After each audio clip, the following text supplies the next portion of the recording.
Imagine a world so corrupted that heaven itself looked down and decided it had to be destroyed. That world was real, and it did not end because of men. It ended because of what angels left behind when they chose to abandon everything, their purpose, their home, their obedience, for something they were never meant to touch.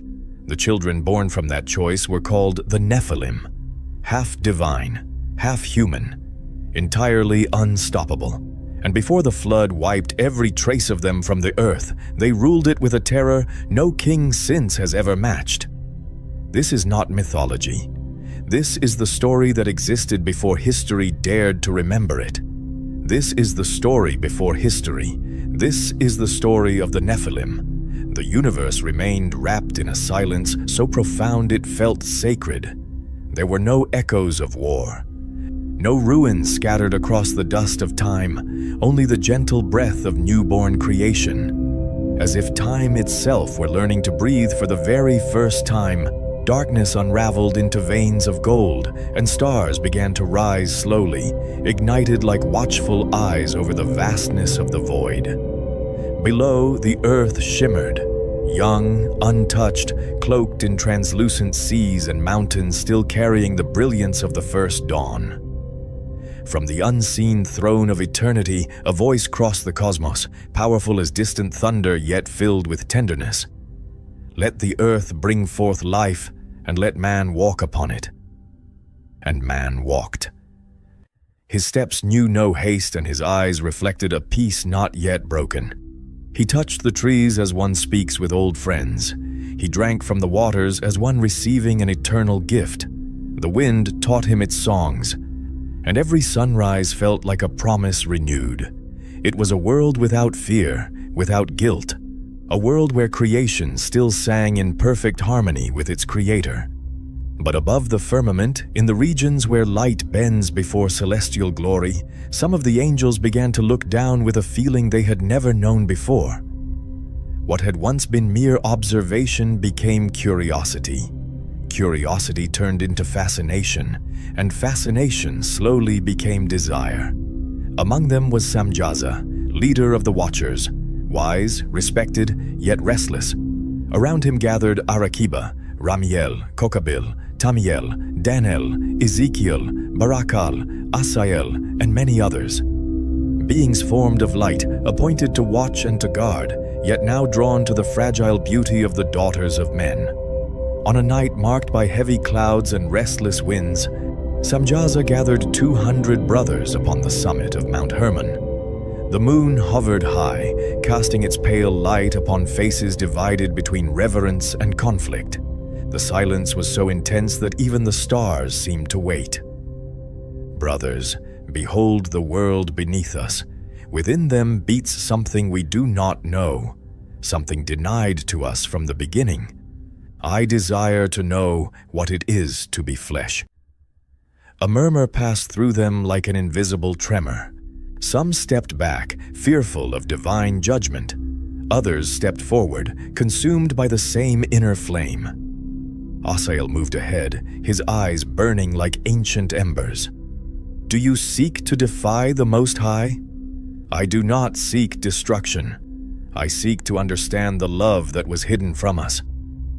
The quiet fell again, weighty as stone.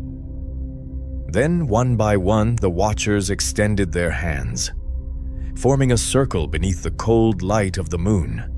An oath was sworn. They would not return to heaven until they had tasted what their hearts desired. Mount Hermon trembled beneath their feet.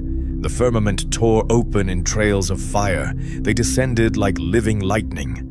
When they touched the earth, they assumed the form of men, tall, imposing, their eyes carrying echoes of eternity.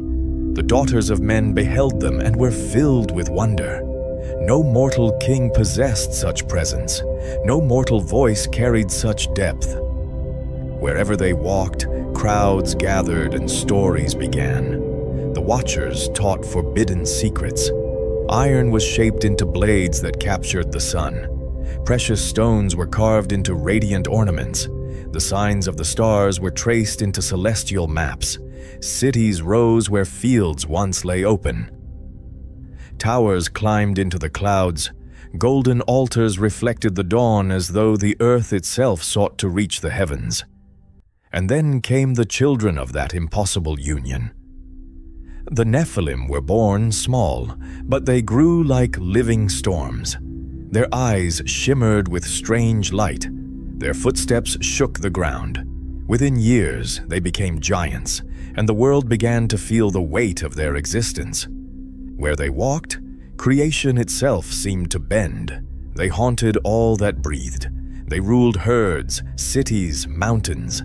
Men, unable to resist, began to worship them as living gods. Songs echoed through distant valleys. Colossal statues were raised in their honor. Fear and admiration walked side by side, confusing the heart of humanity. Samjaza, now robed in linen and adorned with celestial stones, gazed upon the fruit of his choice with silent pride. "We have created something magnificent.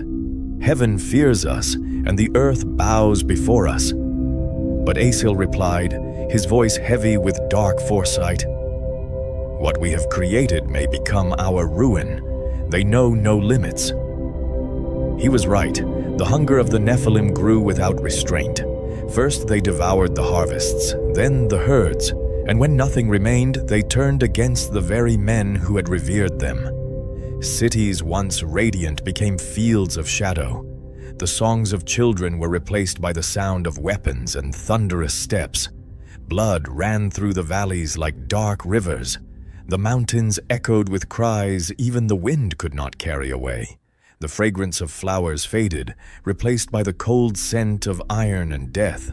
The heavens began to lose their brilliance little by little, as though an ancient shadow moved through the unseen corridors of the firmament.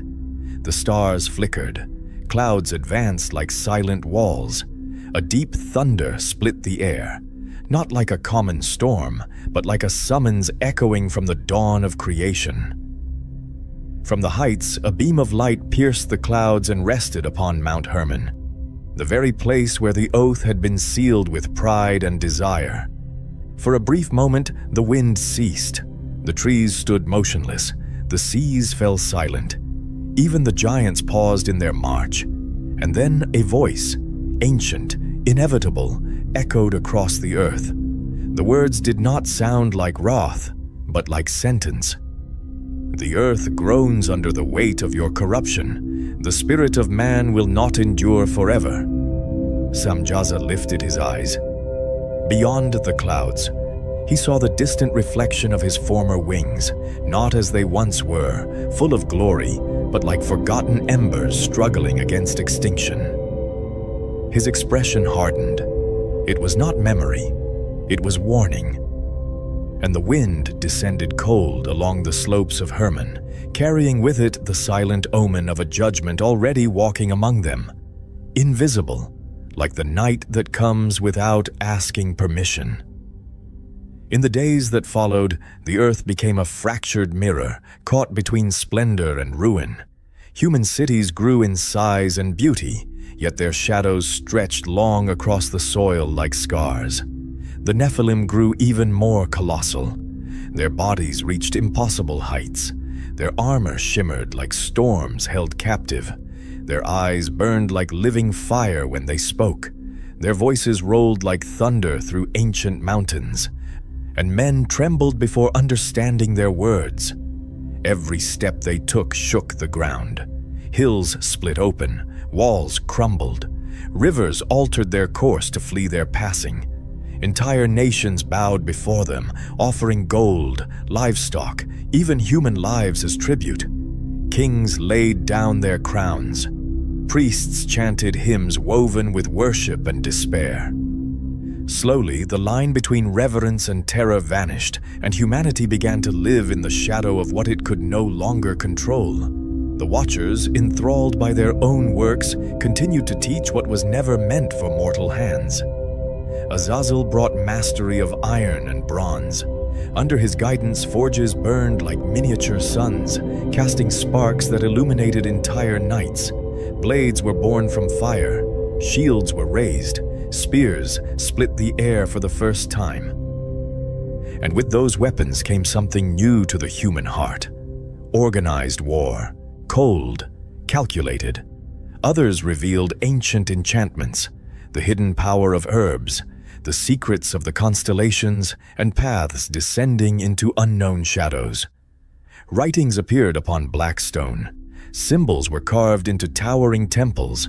Forbidden knowledge spread like wildfire across dry fields. Men began to contend for power, not merely to survive, but to dominate. Samjaza stood atop a newly raised colossal temple, its columns etched with celestial symbols, now stained by the smoke of battle. Before him stretched a horizon of brilliance and decay, gleaming towers beside devastated fields. We gave them the knowledge of the heavens. We lifted men above their weakness.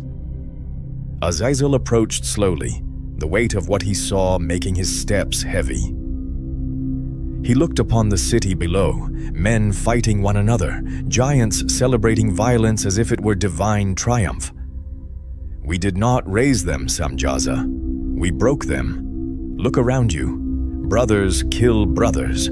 Kings devour kingdoms. And our own sons have learned to love blood. Below them, the Nephilim feasted amid rising chaos. Rivers of wine flowed between blackened columns. Human sacrifices stained the altars. Blasphemous chants echoed beneath a sunset dyed deep crimson. Monuments of impossible scale rose stone upon stone, engraved with symbols resembling twisted constellations. Their pillars pierced the clouds. At their summits, eternal flames burned, never extinguished, illuminating the night like false stars. Among the giants, one stood above the rest. Og, colossal as a living fortress. His body seemed carved from ancient stone, scarred by deep and brutal wounds. His eyes burned like the sun sinking into the horizon. He wore the hides of monstrous beasts, and upon his head rested a crown forged of bone and twisted metal. When he spoke, his voice thundered like 1,000 war drums rolling through the valleys. Men are weak. We were born to rule. The blood of heaven runs in our veins. The multitude answered with savage cries. Weapons struck the earth in brutal celebration. Some of the watchers observed in silence, torn between pride and guilt. Others turned away, unable to face what they had made. An empire built on power and doomed by its own arrogance.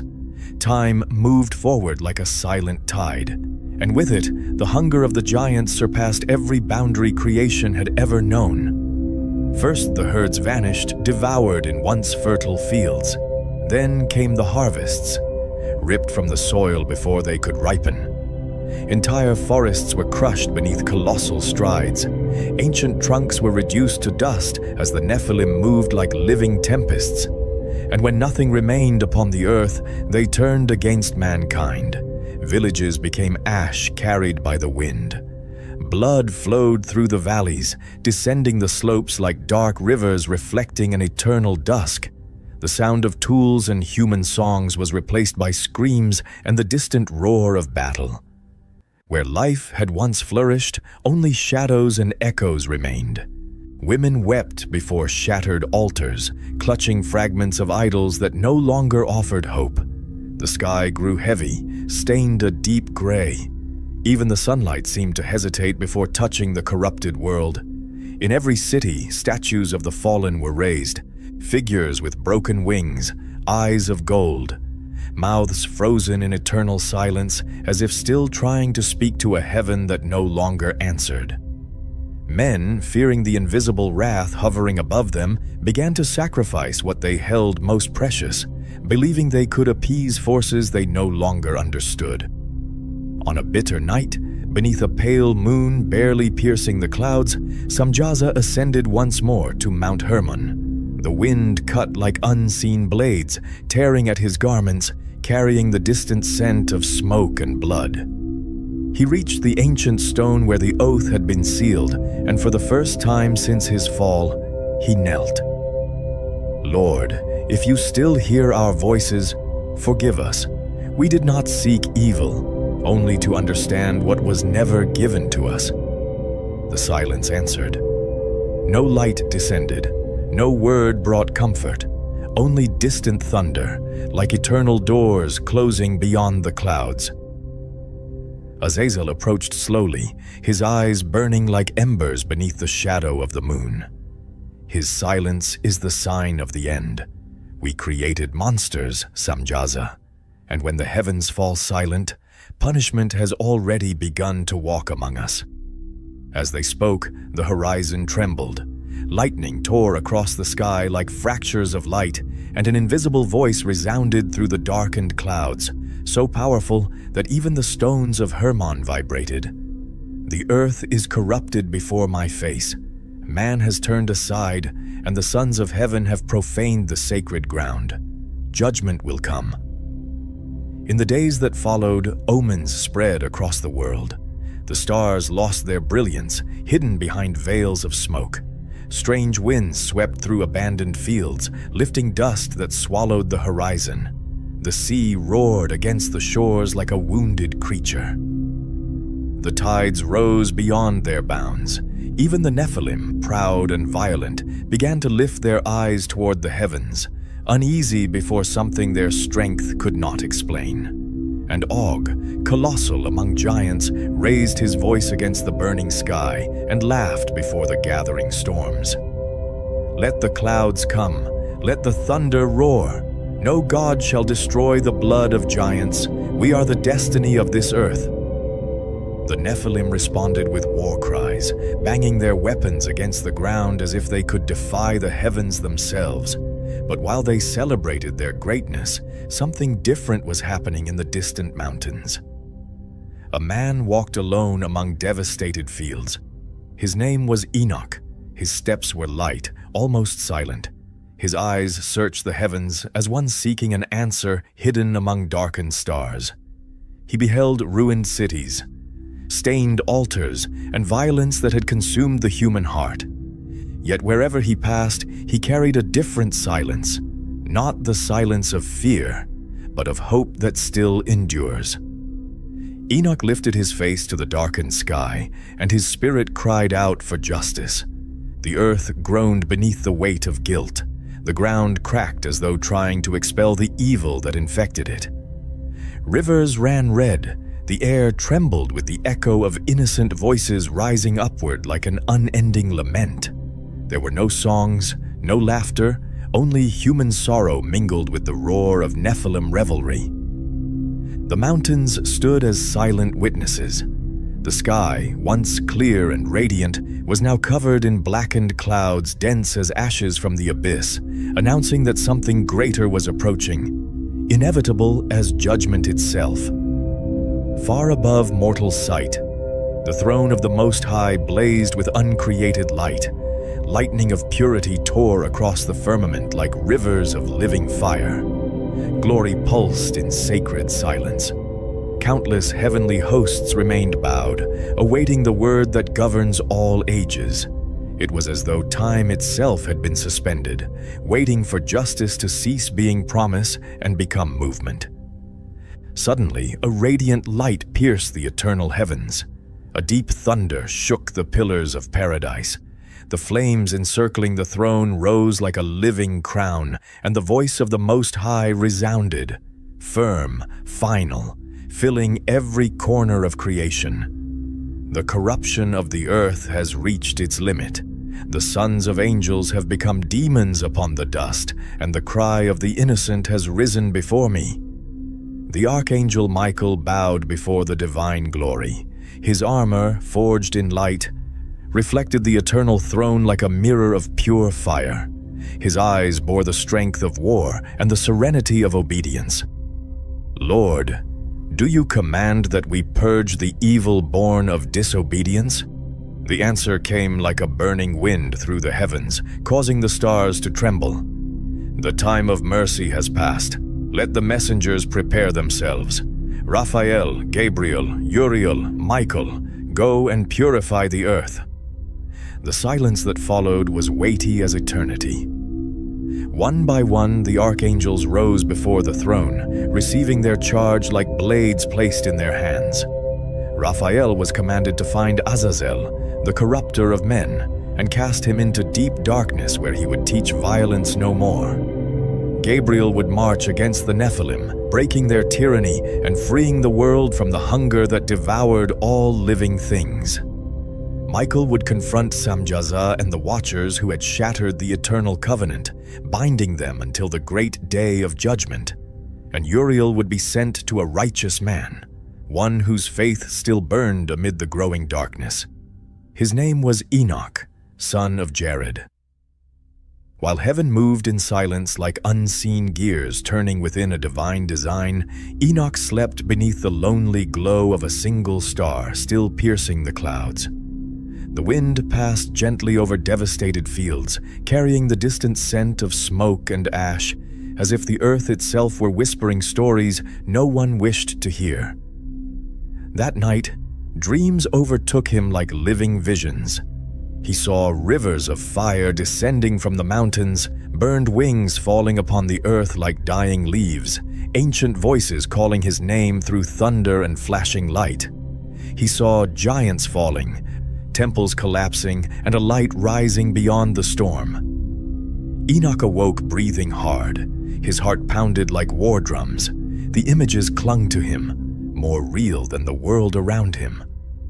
The air trembled, and then a presence descended before him, wrapped in golden light that pushed back the shadows like sunrise conquering night. He fell to his knees, overcome with reverence and fear. "Who are you, Lord?" "I am Uriel, sent by the Most High. Have you seen what the world has become?" The blood cries out to heaven, and the time for a response has come. "Arise, Enoch, son of Jared, for you shall be a messenger between man and the eternal." Enoch lifted his eyes. In the distance, cities burned beneath a gray sky. Children wept among ruins. Giants walked like living shadows between broken pillars. Evil has become law. How could I, a simple man, speak to those who no longer listen to reason? For your faith is your sword, and your heart is the echo of God's will. In an instant, Enoch was enveloped in blinding light. The ground vanished beneath his feet. He was carried beyond the known heavens. Before him opened abysses of fire turning like burning seas, mountains of crystal reflecting unseen stars, paths of light stretching in every direction, leading to radiant thrones where beings of glory remained bowed in deep reverence. The air vibrated with voices proclaiming the name of the Creator, an ocean of eternal sound, majestic, powerful, yet filled with a peace no corrupted world could comprehend. From the heart of that brilliance, a vast angel advanced, his presence like a restrained storm. His wings shimmered like folded lightning. His armor shone like the dawn itself. It was Michael, commander of the heavenly hosts, whose voice carried the weight of battles fought before time began. "Enoch, son of Jared, the Most High grants you the vision of destinies. You will carry his word to those who have fallen. Go to Mount Hermon and tell the Watchers that there will be no forgiveness. Their sons shall perish, and they will not go unpunished. They will be chained in the depths until Judgment Day." Enoch bowed his head. "And if they do not listen to me, then the heavens will speak back to the earth." When the vision faded, Enoch stood once more among the cold mountains. The wind blew fiercely, carrying the scent of stone and approaching storm. His steps led him to Mount Hermon, where everything had begun. Lightning flickered within the clouds. The Watchers sensed his approach before they saw him. Samjaza recognized him from afar and descended to meet him, surrounded by a pale light now dimmed by the weight of regret. "Man of God, intercede for us. We were foolish. Our children have destroyed what we swore to protect. Ask the Almighty to forgive us." Enoch looked upon him with compassion, yet his expression remained firm as ancient stone. "There is no more intercession. Heaven has decreed your end. The abyss will be your resting place, and your children. You will see them know the sword of judgment." A deep lament rose among the watchers, spreading through the valleys like a morning wind. Some fell to their knees, others covered their faces. Their weeping pierced the newborn night. Falling stars streaked across the heavens, silent omens of destruction. Samjaza lifted his eyes to the darkened sky and whispered weakly, "So that which we love will be the seed of our downfall." Enoch turned away in silence, lit only by pale moonlight. Far in the distance, the roars of the Nephilim still echoed in hollow celebration, unaware that destiny approached like an unstoppable tide. The clock of justice had begun to count. Dawn rose silently over a weary earth. The wind carried the scent of smoke and iron. The sky felt too heavy to hold the light. Enoch walked alone through the valleys, bearing the weight of divine commission.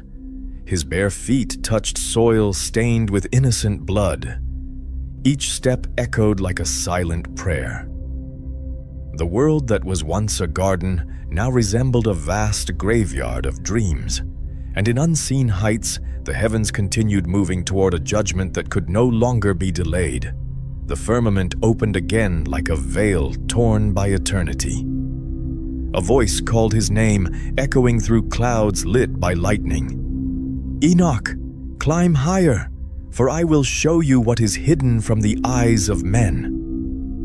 A whirlwind of life surrounded him, gentle yet irresistible. The ground vanished. The wind became absolute silence. He rose beyond the clouds, leaving the wounded world behind. Before him stood mountains of pure crystal, reflecting colors no human eye had ever known. Rivers shone like liquid fire flowing through celestial valleys. Angels of immeasurable stature stood motionless, their faces veiled before the glory emanating from the eternal throne. At the center of it all was a throne surrounded by a light so intense that not even the angels dared to look upon it directly. There stood the Most High. His voice sounded like the sound of 1,000 waters, and each word made Enoch's heart tremble like a leaf in the wind. "Have you seen what the sons of heaven have done on the earth? They have brought in profane wisdom, shed blood, and corrupted the flesh. Judgment has been set." Behind the throne, the archangels drew near in solemn silence. Michael appeared, his flaming sword reflecting eternal fire. Raphael stood serene, eyes like living flame. Gabriel unfurled wings shimmering like molten gold. Uriel, bearer of the stars, remained wrapped in profound light, as though the firmament itself rested within him. Enoch fell prostrate, his face against the radiant ground.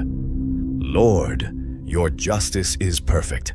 What can I do, dust and ashes, in the face of such wrath?" The answer pierced him like a burning breath. "You will be my voice. You will deliver the final verdict to the fallen." Again, a cloud enveloped him and carried him beyond the visible world. He was brought to a prison hidden at the edge of creation, a place where light barely touched the stone. He saw deep chasms, rivers of fire winding through black mountains, and eternal chains anchored into rock like wounds carved into time itself. The air was heavy. Ancient lamentations echoed through that realm. Within, the watchers waited, bound, their eyes dimmed, their faces marked by shame. The weight of judgment was no longer prophecy. It was fulfillment. Samjaza slowly raised his head when he saw him. For a brief moment, a fragment of former glory flickered behind regret. His wings were restrained by chains of dull light. His eyes, once filled with command, now reflected only silence and guilt. Enoch stood silent. The sorrow of the plea cut through him. Yet the truth he bore was heavier than mercy. When he spoke, his voice was firm like ancient stone resisting time. "I pleaded for you before the throne. I cried out for mercy, but your plea was not accepted. The Most High has already commanded. They will never rise again. Your place will be the abyss until the day the eternal flame consumes you." The words echoed as an irrevocable sentence. Samjaza closed his eyes. Silent tears traced the scars upon his face. "Then may our Nephilim also be destroyed. May the name of the giants disappear forever, so that the world has a chance to breathe again." His weeping reverberated through the deep caverns like thunder trapped within stone. The other watchers lowered their heads. The sound of shifting chains echoed like the sigh of creation itself. The cry of the fallen angels resounded through unseen realms, a lament so profound that even time would not erase it.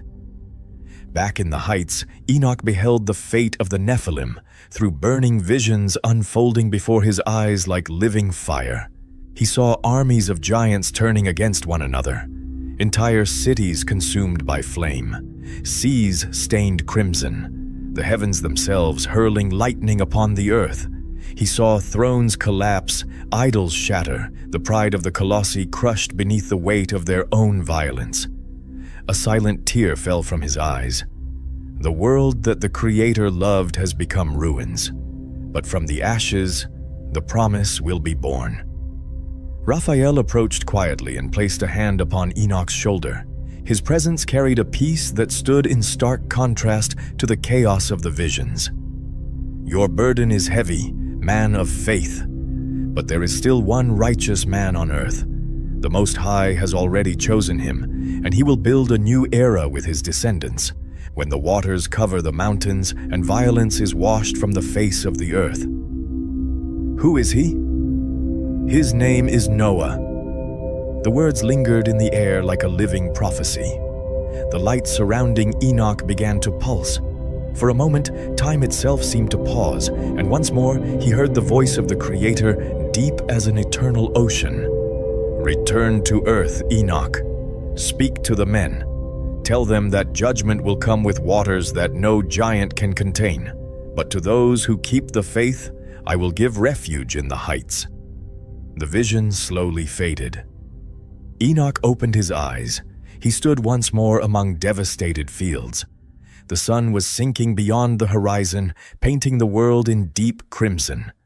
The wind blew fiercely, carrying distant sounds of the Nephilim, heavy drums, hollow celebrations, blasphemies cutting the air like unseen blades. He walked to the top of a hill. In the distance, cities burned like scattered embers. Lightning streaked across the darkened sky. Clouds twisted upon themselves as though the firmament were inhaling before a final storm. Then Enoch lifted his voice with all the strength left in his chest. "Repent, O men, for the waters will come and carry away pride and bloodshed. No wall will stand. No giant will remain standing." No answer came. Only thunder rolled across the mountains, deep, inevitable, as though heaven itself confirmed the prophecy. Then the world began to tremble. A deep roar rose from the forgotten depths of the earth, traveling through mountains and valleys like the awakening of something too ancient for human naming. The ground split open, incandescent fissures glowing like living wounds. The clouds spiraled above, forming towers of fire and shadow. The air grew heavy, charged with a presence no man could ignore. Enoch lifted his eyes and saw a curtain of light descending slowly upon the valleys, not as rain, but as separation. Where it touched, the world seemed divided between what still breathed hope and what was already surrendered to judgment. It was as though heaven itself was drawing an invisible line between life and condemnation. The angels of judgment were already in motion. The righteous man closed his eyes, surrounded by a growing radiance that lifted him above the weight of the earth. His body became light like the wind crossing the desert. His feet no longer touched the ground. Below him, the world descended into chaos, but around him, only light remained. Enoch was taken into the eternal realm. His name was sealed among those who walked with God. The sound of the world faded away, replaced by a silence filled with glory and eternity. Soon after, the heavens opened in fire. Thunder tore through the firmament, and bolts of light crossed the clouds like divine spears. Angelic hosts descended in perfect formation, their wings reflecting the brilliance of eternity. Flaming swords burned in their hands, and the air trembled with the sound of countless wings cutting through the void. It was as if heaven itself had decided to walk upon the earth. Creation answered with chaos. Mountains trembled, rivers overflowed, and the seas raged against the shores. Men fled in despair, hiding among ruins as judgment finally reached the world that had forgotten its creator. The wind carried screams, prayers, and the distant sound of collapsing structures. The Nephilim rose. Giants born from the corruption between the Watchers and the daughters of men advanced across the devastated plains like living towers. Their colossal bodies were covered with ancient scars, and enormous weapons were raised against the storm-laden sky. Some wore armor black as night. Others bore battle marks that glowed beneath the fire of lightning. The ground cracked beneath their steps as if the earth itself were trying to flee from them. In the heavens above the devastation, the celestial hosts appeared in silence. At their head descended Michael the Archangel, like a burning star piercing through the clouds. His sword radiated pure fire, yet he did not raise it against the giants. The command of the Most High was not to attack, it was to divide. Beside him came Gabriel and Raphael, leading legions of light that hovered above the earth like a restrained storm. The world seemed suspended between glory and ruin, as if creation itself awaited the outcome of judgment. Michael descended slowly over the devastated plains. His feet touched the earth among the giants without them noticing.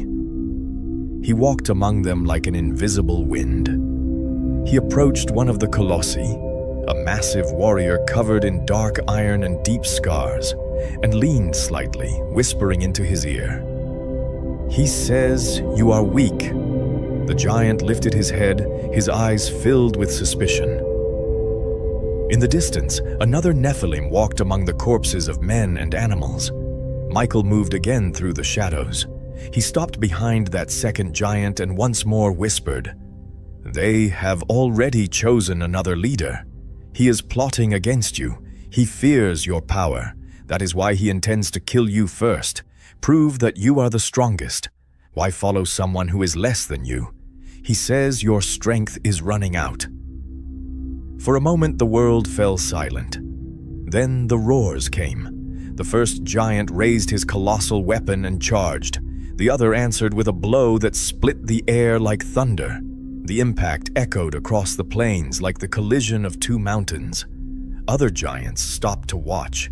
Suspicion, distrust, rage spreading through their ranks like fire through dry grass. Michael walked among them like a shadow of fire. Whispering here, leaning there, planting words that grew like seeds of chaos. Brothers began to accuse one another. Allies turned against each other. Within moments, what had been an army became a storm of violence. Gigantic clubs crushed skulls. Enormous blades tore through black armor. Colossal bodies collided with the force of falling mountains. The sound of battle echoed through the valleys like the collapse of creation itself. The earth split beneath their steps like shattered glass. Rivers were stained with blood. Giants who once ruled cities now fought like blind beasts in fury. One fell, then another and another. Titanic bodies crashed upon the devastated land like fallen towers. In the heavens above the chaos, the angelic hosts watched in terrible silence, their wings reflecting lightning while the war of the giants grew like a fire impossible to contain. Michael lifted his eyes to the darkened sky. May corruption consume itself. The war of the giants continued to grow beneath them like a devouring fire. Gabriel commanded the legions amid the storm, his golden wings opening paths through the shadows, while Raphael descended into the depths where Azazel still resisted in silent fury. Azazel, spreader of corruption, your path ends in darkness. The chains tightened and burning stones sealed the abyss like eternal gates closing. A deep thunder echoed throughout the unseen world, marking the end of an era, while above, the battle still burned and judgment continued to descend upon the earth that had forgotten the light.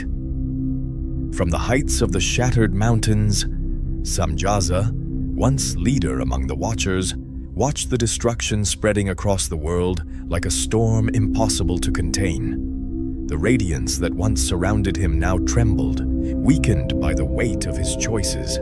His eyes no longer carried pride, only the late realization that what they had called freedom had become ruin. The light around him faltered as a presence descended through the burning clouds. Michael appeared before him, the sword still blazing, radiating authority and silence. The archangel's wings opened like walls of living fire, and the very air seemed to recoil before the judgment he carried. You were the first to fall, and the last to understand. Samjaza did not attempt to resist. He simply bowed his head, accepting what he already knew to be inevitable. Celestial chains appeared around him like solidified lightning, wrapping his wings and arms with a cold glow. Michael raised the flaming blade and with a single motion cast him into the abyss where the others awaited. The echo of the celestial rebellion ended in that instant, while above them the sky continued to burn over a world that would never be the same again. Then silence came. A profound silence covered the world after the fall of the giants. The wind ceased as if creation itself held its breath, and even the seas stood still for a moment impossible to measure. On the horizon, heavy clouds began to gather, slowly turning like living walls that closed the heavens. It was the prelude to the final judgment. Raphael raised his voice among the heavenly hosts, and his words cut through the air like an eternal decree. The earth was washed in blood. Now it will be washed in water. And the divine gaze turned toward a righteous man, Noah. Beneath the constant roar of thunder, he lifted the planks of the ark with weary hands, faithfully obeying the voice of the Most High. Every strike of the hammer echoed like a silent prayer among the empty hills. Men around him mocked, pointed, and laughed, unable to understand what was coming. Look at this old man. He's gone mad. An ark here. Do you intend to sail on the sand? Perhaps we should bring nets too. Who knows? Maybe the fish will appear in the desert. Look at him, the preacher of doom.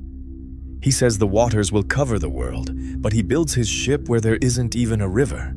Yet Noah remained steadfast, guided by a voice that came not only from heaven, but also from deep within his heart. Then something extraordinary began. Animals of every kind appeared on the horizon, 2 by 2, walking toward the ark as if guided by an unseen force. The sound of their steps blended with the distant thunder. The ground trembled under the weight of creation gathered together, and even the wind seemed to accompany that silent march. And then the thunder announced the beginning of the end. The gates of heaven opened with a deafening roar. From the depths of the earth, uncontrollable fountains burst forth, and the entire world began to be swallowed by the waters. Rivers overflowed. Cities vanished beneath raging currents. Mountains were covered by waves that rose like living walls. On the highest peaks, some giants still tried to resist. Og, consumed by pride until his final moment, raised his arms against the darkened sky and shouted, "Not even the waters of the sky will quench the blood of giants." But a colossal wave rose above him, like a living mountain, and dragged him into the abyss without leaving a trace. Humanity ran in desperation to the doors of the ark. Hands pounded against the wood. Voices cried for mercy as the rain fell without end. Noah heard their cries, and tears mixed with the water running down his face. "Lord, have mercy on them." The earth needs to be purified. For 40 days and 40 nights, the flood covered everything. Mountains disappeared beneath the sea. Cities dissolved into silence, and the world was washed of its corruption. The sky and the ocean became one endless gray expanse without borders. Then silence came again. The pale sun appeared between the clouds, illuminating an endless ocean, the ark floating alone upon the calm waters, a living testimony of the divine promise. Noah opened a small window and released a dove, watching it disappear into the infinite horizon. It returned, carrying a green branch, the first sign of hope after the storm. Noah fell to his knees in tears upon the deck and whispered, "Your mercy is greater than the clouds." Days later, the ark came to rest upon the mountains of Ararat. The wind blew across the renewed earth, and the waters began to recede slowly. Among wet stones, life began to sprout again, like a timid whisper of restored creation. Noah came down and raised an altar, offering a lamb to the Lord in silent gratitude. A gentle light descended from the heavens, and the first rainbow appeared on the horizon, crossing the clouds like a bridge of eternal colors, the symbol of a covenant that would never be broken. Never again would the waters destroy all flesh.